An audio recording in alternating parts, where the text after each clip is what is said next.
Okay, I think we are good to go. So, good morning, everybody, and thank you very much for taking time out of your day to join us at this webinar.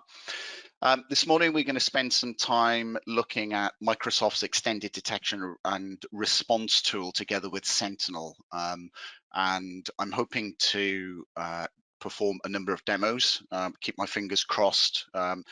Sometimes there are certain delays in these demos. Let's keep our fingers crossed and hope things go smoothly. But I've got a plan B in case we do encounter any issues, but I'm sure we won't. My name is Matthew Richards. I'm head of the Mobility and Security Professional Services practice at Third Space.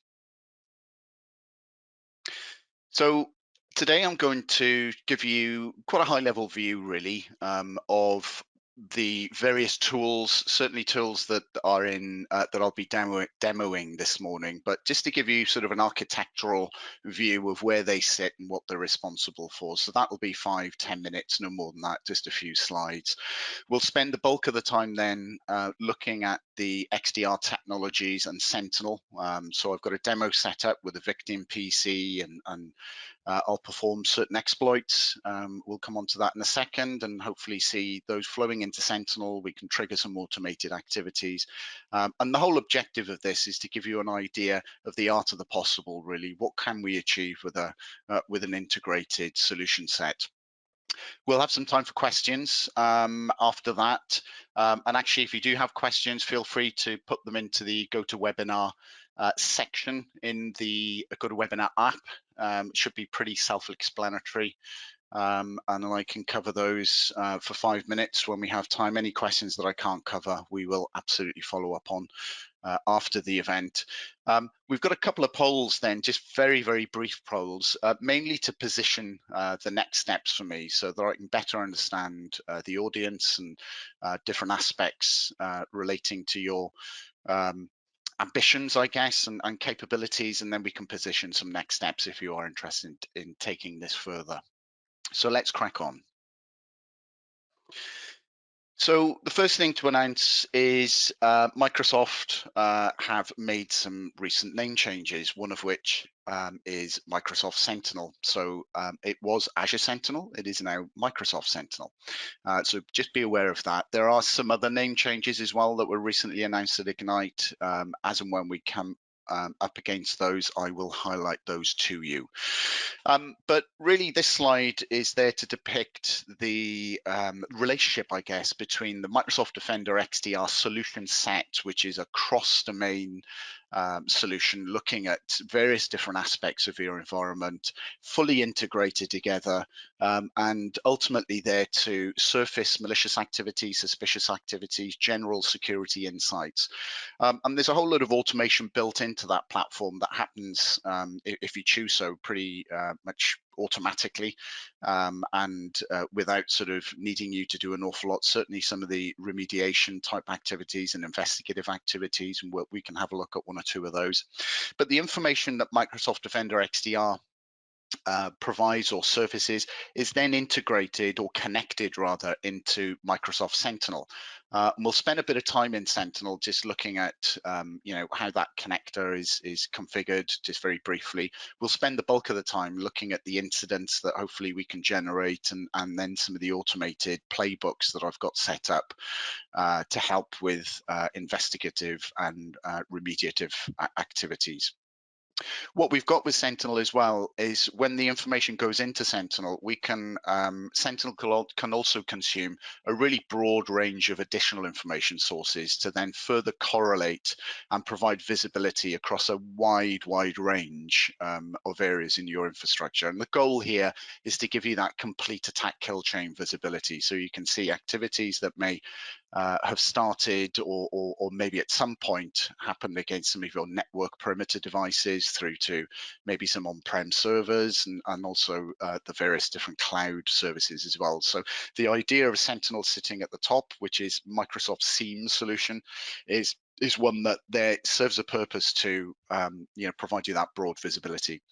What I also want to point out is that at Third Space, we've got a number of different security managed services that can complement your ambitions, I guess, with Sentinel.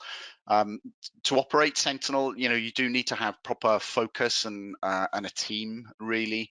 And obviously, the scale of that team is dependent on the size and activity within your organization. But quite often, what we find is that organizations, may be resource challenged, but more so than anything, it's the technical expertise or technical knowledge to be able to perform that investigative activity, that sort of hunting for signals and so forth. And we at Third Space can offer a fully managed service to provide that for you and manage it end to end and everything in between, really. We have a very flexible model. We can work with you and complement your existing capability within your organization. To provide a robust and effective security service to your organization. So looking at Sentinel just a little closer, it's a cloud native solution. So this isn't something that once upon a time was something you installed on a server, and now we've got a load of these hosted in the cloud, as it were.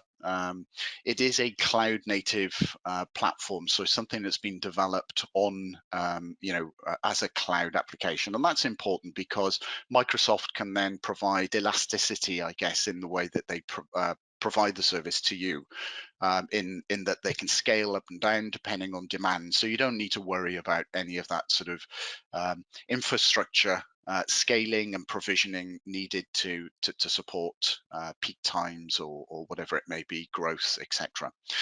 We can ingest pretty much any data into Sentinel. We've been working with Sentinel, a little while prior to its release back in 2019. We haven't come across a data source yet that we can't ingest. So the framework is there to be able to ingest that information. The challenges typically come with how can we make sense of that information and start benefiting from it, but lots of experience in that area.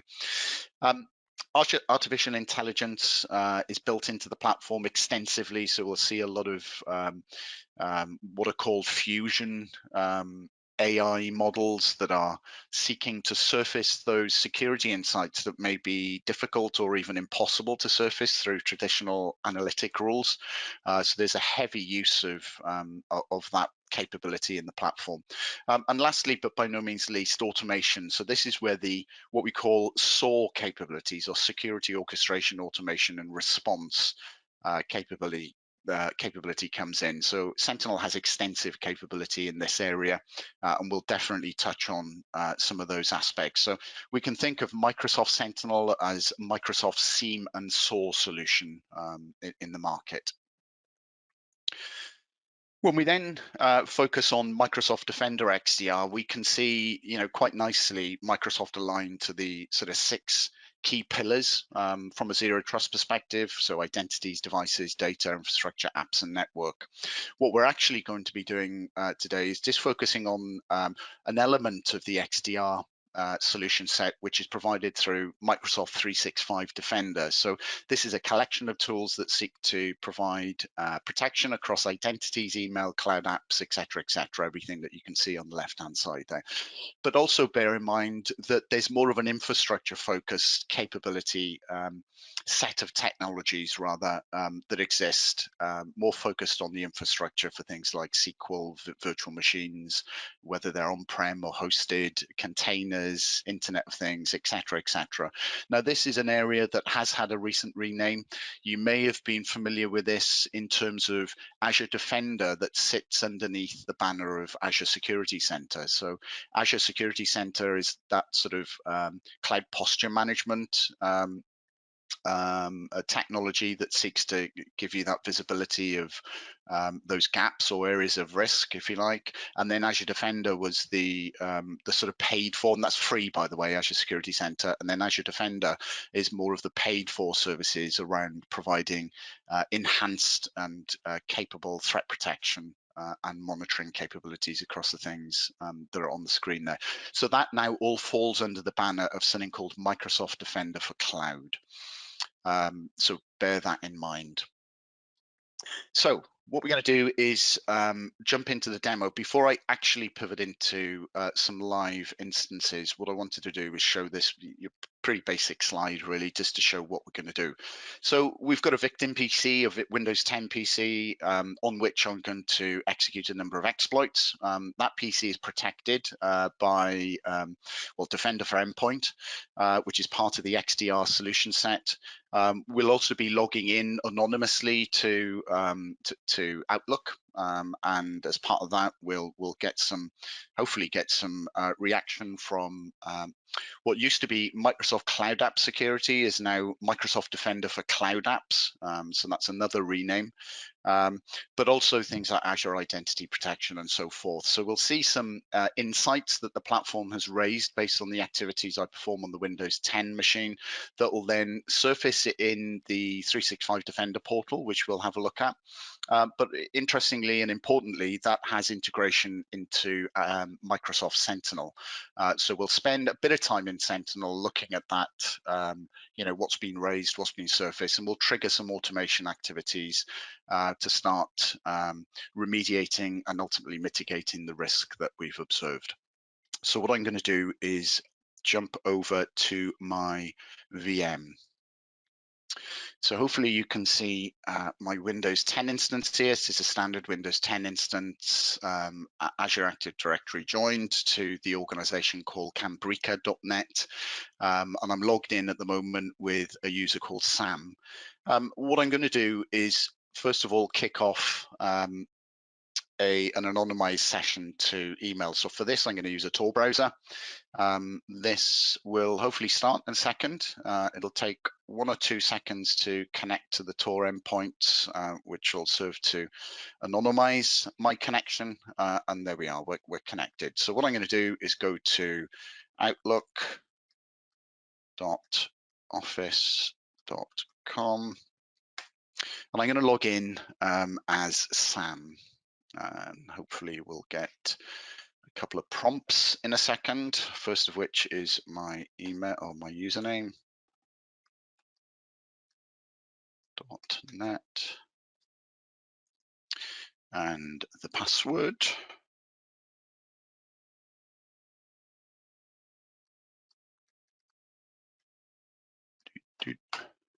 Okay. So what's happened immediately is that the system has understood that actually there's something quite suspicious about this, and that's because I'm coming through a Tor browser, right? So we shouldn't really see any activities in our organizations coming from those types of sources. So it's asking me to verify my identity.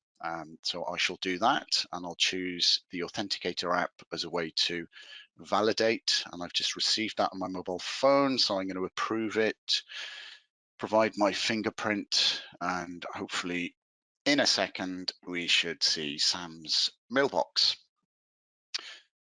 So once this renders, what we're going to do then is just run a couple of weaponized documents, really, documents that have some malicious code within them. So I've already downloaded these.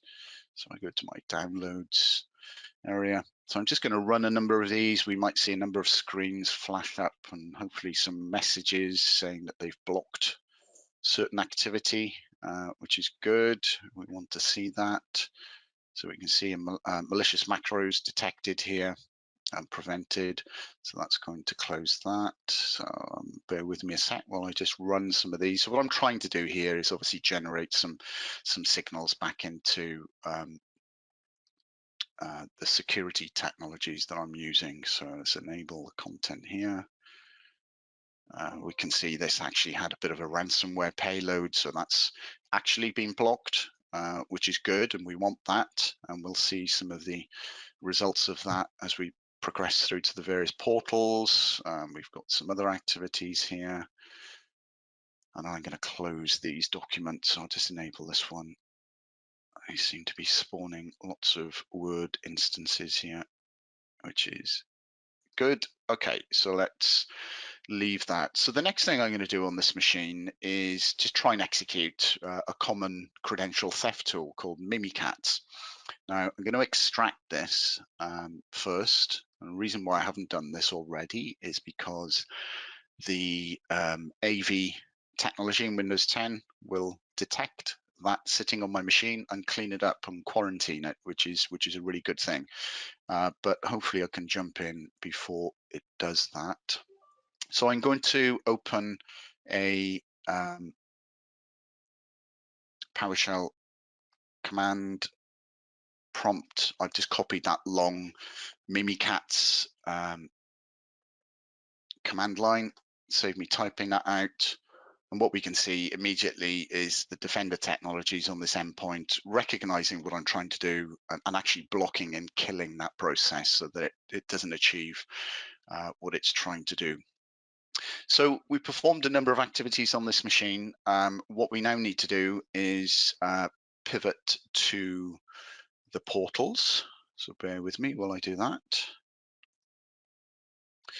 So first of all, what we'll do is we'll start seeing some of this information flowing through these platforms in a minute. And this is the area that sometimes we see certain delays. It depends what the different situation is or scenarios are. If we, rather than hang about and wait, I've got a number that are generated already, which we can go to, and it'll serve to prove exactly the same objective, if you like, or achieve the same objective. But what we're looking at here in the top left-hand corner is in essence the 365 Defender operations area, for want of a better word, where we can see the incidents, alerts, perform some hunting, etc., etc. But I wanted to point out also that in this portal, we now see the Defender for Endpoint area or product surfaced here, so we can perform some operational activities here, and also Defender for Office 365. And what we'll see at some point soon is Microsoft Defender for Cloud Apps surfacing here, as well as Defender for Identity. So what we'll then do is pop into Microsoft Sentinel. So this is yet to be renamed, but bear that in mind, not that it has a great impact. We generally refer to Sentinel as Sentinel. So I've obviously already set up Sentinel here. The first thing I would have done post setting up the foundational elements will be to look at the data connectors. So we need to feed Sentinel with some information. So what I've already done is already connected a host of different information sources, but the one that's going to help me in today's webinar is this one, which is the 365 Defender connector.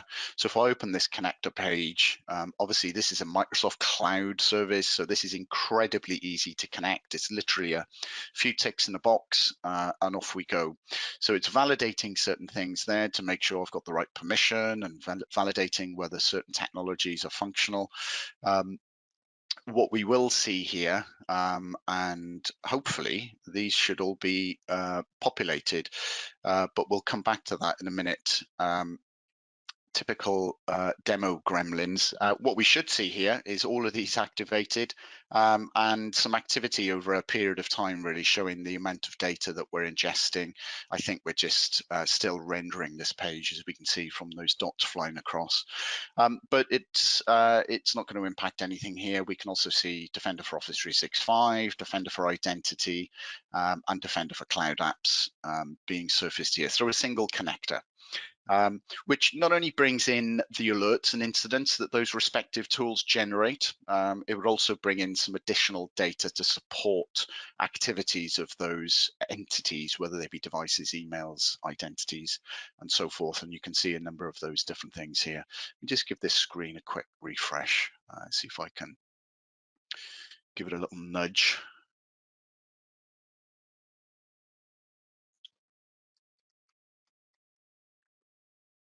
Okay, so very quickly go back into this page. We can see there by the graph that things are moving.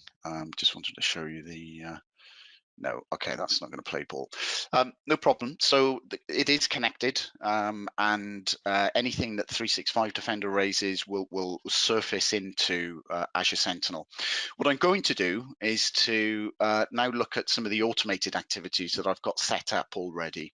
So we navigate to the automation area of Sentinel. I'm going to go straight to the playbooks area here. You can see I've got a number of playbooks already set up. The ones I'm going to be using today way are the block IP in Defender for Endpoint for 90 days. So we'll take a look at that one because that's got an approval step within it. We'll also look at the get GeoIP information. So this is a specific playbook that seeks to add additional intelligence into or information into an incident. So whenever an incident is raised with an IP address or addresses, then this playbook will trigger and it will go externally to two third-party threat intelligence sources, seek to gather information about the IP addresses that exist within the incident, and then populate those as tags and comments. And we'll have a look, we'll dig into some of these playbooks now at a high level just to give you an idea. And then lastly, what we'll seek to do is perform an isolation command against an endpoint that we believe is potentially suspicious or at risk. So we want to isolate that machine, and we can initiate that from within Azure Sentinel. I'm going to trigger a couple of these manually, and the GeoIP one is going to happen automatically. So what I'm going to do is go into the incidents area of the portal. Now, what we can see immediately, and I had expected to see a few others in here, and we just need to give it time to proliferate through the systems, but generally it happens pretty quickly. But what we can see here is one that is as a result of us logging in through a Tor browser. So Azure Active Directory identity protection responsible for that one. What we can do here is see some information on the right-hand side. We can see there's an IP address as part of the entities that have been captured. So we'll look at this in a little more detail. What I want to do here is to show you the result of that GeoIP playbook. So that has already triggered based on this incident that's come into Sentinel. And that's triggered against this IP that was within the incident. Now, what we're looking at here is the results from two sources, one IP quality score and another one called gray noise. So IP quality score gives us all of this sort of information. You know, is it a Tor network? Is it active? Has it been seen for malicious use or recent abuse, et cetera, the ISP. And then we get an assessment based on this IP address from gray noise, which is seeking to give you a score between 0 and 100 as to whether this IP address is fraudulent or not. When I say fraudulent, being used as part of one or more fraudulent activities. Now, this one we can see is 100, so this is highly risky, right? There's a lot of stuff that's been observed coming from that IP address, and we can see through the tags here some of these activities. So Cobalt Strike, we've got brute force, we've got various port crawlers, et cetera, et cetera. So we can see immediately what this is telling me is that this is really not a good IP address, so I need to take some action. But the idea here is you can see the playbook, and I'll show you the playbook in a second, has rendered all this information for you. It's entirely up to you how you want this to be rendered. I've also added some tags into the incident here, just for ease of filtering and for investigative activities. You can choose how you want this information presented in a way that suits you. If we have a look at some of that, let's have a look at that GeoIP lookup playbook. So I'm going to go directly into the playbook. Now that drops us into the logic apps area. We're going to look at the designer, visual designers, the easiest way to understand what's happening here. I'm not going to go into this in any great detail, but hopefully enough to give you an idea. So this one is triggered when an incident is created in Sentinel. What we do is some sort of style definition here. So if I expand this is dictating how the information is going to be presented into the comments field, as you saw earlier. So you can change that as you wish. Then what we're doing is grabbing the entities in the incident, within which hopefully we'll have an IP address, and we've seen a result of that already. And then we go through some various decision trees here. So we're going to reach out to the IP quality score, external threat intel source. We're going to pass some parameters like our API key and the IP address in question, and we're going to get some results. Those results are then parsed and formatted, and then based on some other conditional activities, and this is, well, as long as we've had a successful response from reaching out, and as long as this IP address isn't a private IP address, we're not really interested in private IP addresses, then follow the true branch. And what we're doing here is, again, a little bit of composing the results, and then we're going to make a decision here as to, well, if the fraud score is above 50, remember that indicates the score relating to the amount of fraud that's been seen against this IP address. So if it's over 50 and it's not a private IP address, then also reach out to the grey noise service, pass the IP address, pass the API key, and give me some additional results then, which I format, I put into a table format, and then ultimately within here, what we'll see is that this is the point that we output into the comments field. So the outputs is what you saw as the tabular format in the comments field in the incident, and also some text to go with it. You can choose exactly how you want to do that. And then the tags are added further down. So that's a GeoIP one. What I'd like to do is to show you another one that's got an approval step within there. So this one I will trigger manually based on this IP address being observed.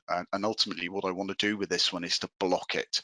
So you may actually decide you want to do this one automatically. So if it has got a fraud score of 100, you're pretty sure that this is a nasty IP address. So that potentially could justify an automated trigger of blocking that IP address against your Defender for endpoints. So again, for this one, we'll go into the designer view. Again, this one's triggered in this instance based on an alert, which allows me to trigger it manually. Then we're getting the incident information, very similar to before. And this is where we get the entities, everything that exists really within that incident.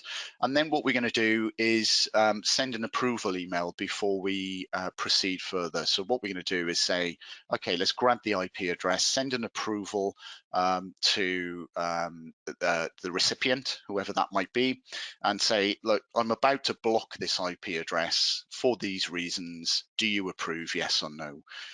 Again, you can do this completely automatically and have as many approval stages as you want. The Logic Apps platform is, completely extensible and allows you to do ultimately what you need to do.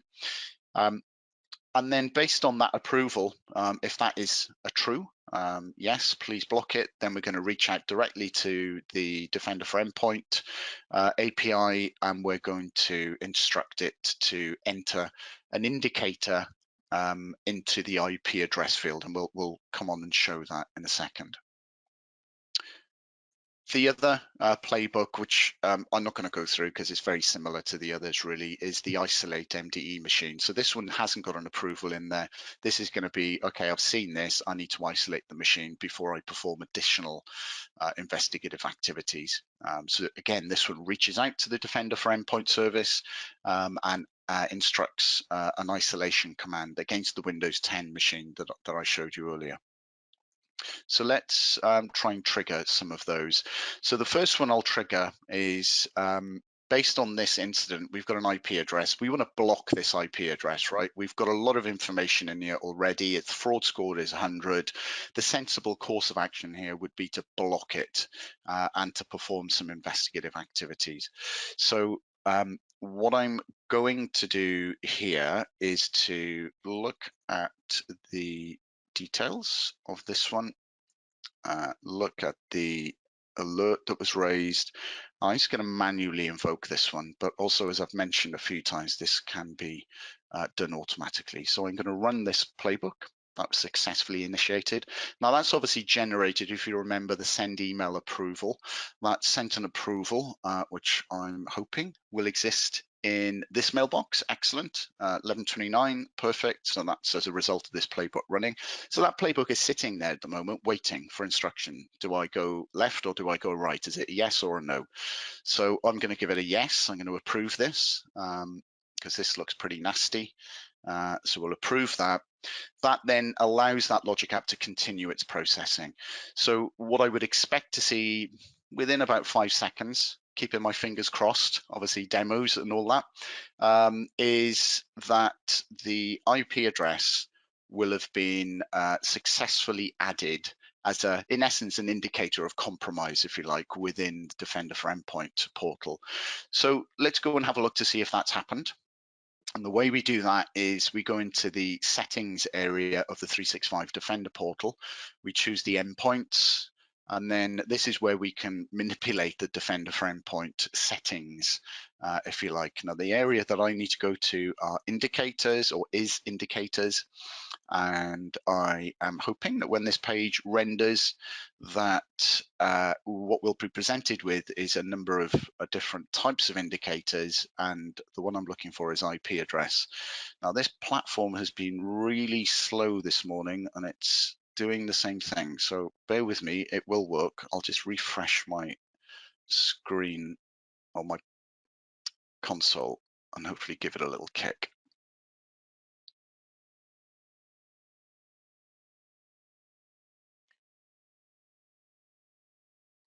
Okay, let's just pivot to somewhere else. Let that render. Let's go back into the indicators. Okay, well, let's come back to that one. That is interesting. I've not seen that behavior before. I'm using a developer tenant, which tends not to have the same SLAs. I'm not trying to make any excuses here, but it does have some slightly unusual behavior that I see from time to time that I don't necessarily see in a production environment. But what we would see, as I said, is the IP address category, and we will have seen the IP address issued as blocked.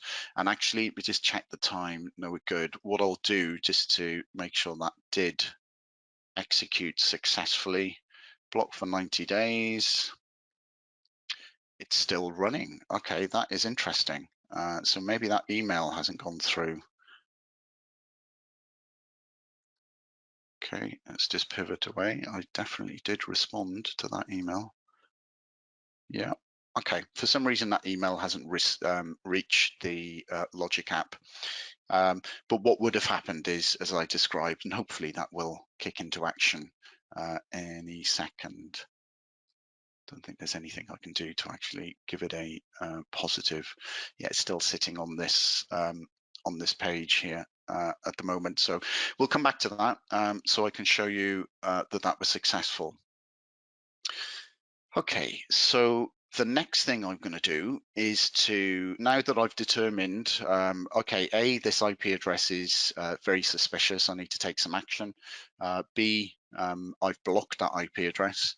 Now, what I would want to do, and maybe want to do this first actually, is to isolate the machine to perform some investigative activities. Now, ordinarily, I would expect to see, based on the activities I've performed before, some other incidents in here, but rather than spend time troubleshooting that, what I'm going to do is just look at some closed incidents that have been generated today. I can explain why I need to do this in a second. So, okay, so we can see these are the sort of incidents that I would expect to see as a result of the activities I performed earlier. So various ransomware, file coder, and so on and so forth, Mimikatz credential theft tool being executed. So what I'm going to do is look at this particular incident, and I want to issue a isolate command. So normally I'd want to run this one automatically, potentially, or with some approval potentially behind it. This time I'm just doing it manually, so I'm going to execute the isolate machine playbook, which has been successfully triggered.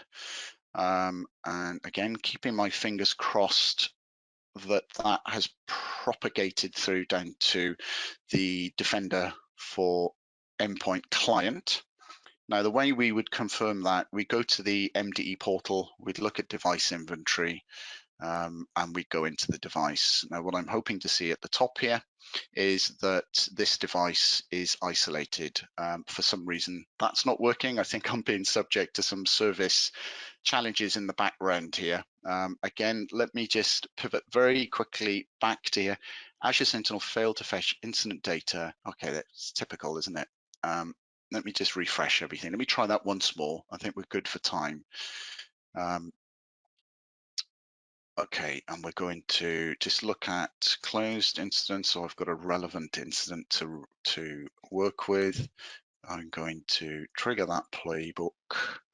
I'm going to isolate that machine. What I'm going to do as well is, just in the interest of these little niggles that I've got.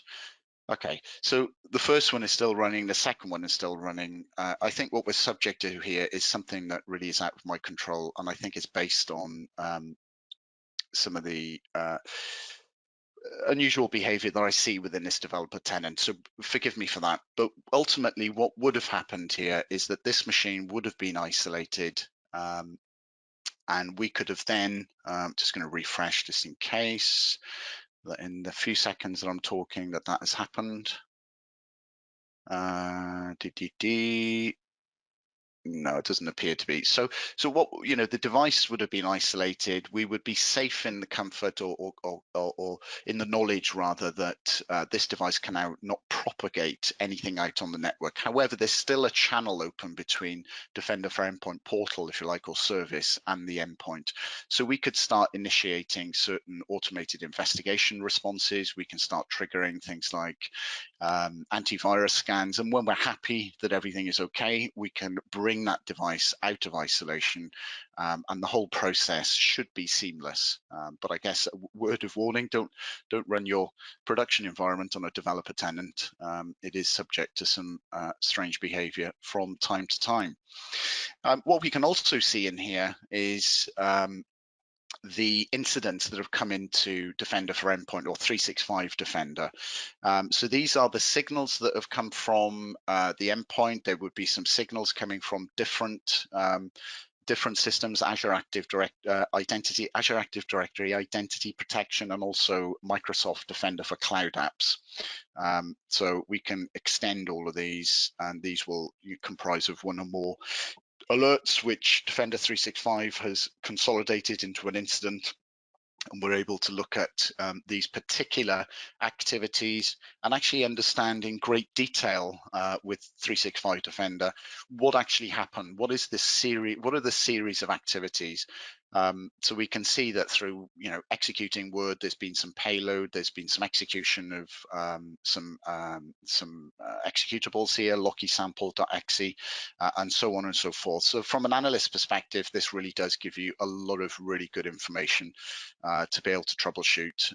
But for this particular incident, we're really highly confident that this is very malicious, and what we're seeking to do, certainly for the ransomware and the malicious credential theft tool, is to make sure that what Defender for Endpoint block that activity successfully? Has it left any sort of remnants or any other things that may come back to bite us? And we're confident that that is the case. Now, what we can do, if we go back to the incident here, is we can see a number of the investigations that have triggered automatically here. One that's been remediated automatically. So we can see if we tick into this one, this is one of the payloads that came from the document, landed a ransomware executable. It was blocked, but more than that, Defender for Endpoint has actually gone around, scanned the various files, processes, services, etc., and removed them in essence. So we can see this has been remediated. So we've got a high level of confidence here. So a few of the things that we may want to consider to do as well.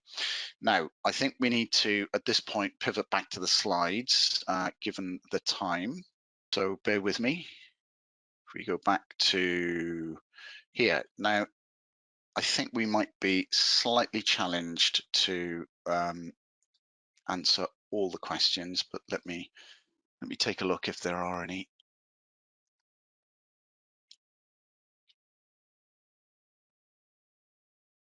Okay, so bear with me when I get to the right screen. It's a couple in here, some of which I can answer relatively quickly if I move that across. I can rattle through these, bear with me. Just trying to navigate my various screens that I've got open here. So there's one on Microsoft Sentinel licensing. It's a very common question. Sentinel doesn't require a license. It's based on an ingestion model, and you pay for what you use. We've also got a question here around, is it possible to restrict access to certain devices through the Defender for Endpoint portal? Yeah, I'll finish on that one then. So yes, we can. Within Defender for Endpoint, we have the concept of device groups that are that can contain the scope of devices that you want based on a whole raft of different attributes, and we can apply the usual RBAC process to that. So who can see these devices, who can perform activities against them? It's pretty granular in the way that it works. So forgive me, there was one or two other questions that I couldn't cater for, but we will follow up on those. So I think, from the results I've seen, it seems that the majority of you might need a little bit of guidance, and what I'd like to do now is to share with you some things that maybe on a no cost basis could benefit you getting those first one or two steps into the right direction for getting the benefit from those technologies that I've gone through.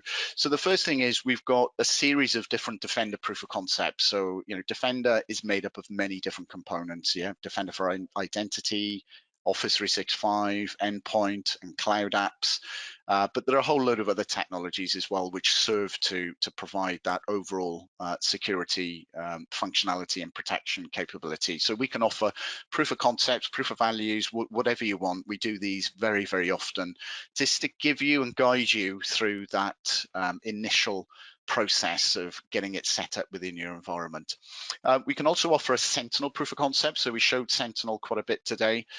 We work with Microsoft very closely on these. Sometimes Microsoft can fund some of these exercises, but nonetheless, we have a standalone Sentinel proof of concept, which we delivered probably hundreds of these, to be honest. But again, to get you onto the right track with Sentinel, with some expert advice to make sure you take those correct steps in your initial journey. So that's something that we can offer. And then fully funded by Microsoft are these various different Accelerator Workshops, as Microsoft call them. Now these are, there are many different ones. I've called out one here, or two rather, which is the Threat Protection and Microsoft Sentinel Accelerator. If you're eligible, and there are certain eligibility, if I can speak, criteria, then we can apply for that on your behalf. We get a very quick response from Microsoft, and then once we have approval, we can work with you on a workshop basis to start helping you better understand the threat protection technologies, better understand Microsoft Sentinel in a live production environment. So what we do, it's a very well-crafted workshop and series of exercises that can be deployed in a production environment without any end user impact or impact to any other production services. So that is a very popular activity. So reach out if you're interested in that. And then finally, I just wanted to draw your attention to our security posture assessment. So quite often we see clients just really not clearly understanding, how secure am I? Where are my gaps? Where is the risk in my environment? Those sort of questions. I need some help to be able to understand where those are, so that they can put the effort and so forth into the right areas to improve overall security posture. So we can offer that in terms of our, or through our security posture assessment. If any of those are interesting to you, and obviously this is just a snapshot, get in touch. We'll no obligation, no cost call to start talking about any of these. Maybe it's something very different that you're looking for. Still reach out. We're pretty flexible in being able to work in with a wide range of technologies and in different ways. But reach out, and we can certainly help you understand what those next steps are. Well, we had a couple of issues in this demo, which is standard form. I've been refusing to record my demos for as long as I can think, and I keep getting burned by them. I think after today, I'm going to have some recordings just to back up a lot of things I was talking about, but hopefully it didn't impact things too badly, and you got the idea, and the objective came through, which was to show you that integration right through to Sentinel and some of the things that you could do. But thank you very much for joining me this morning and taking time out of your day. Hopefully that was useful, and please reach out if you're interested in discussing anything further. Thank you very much.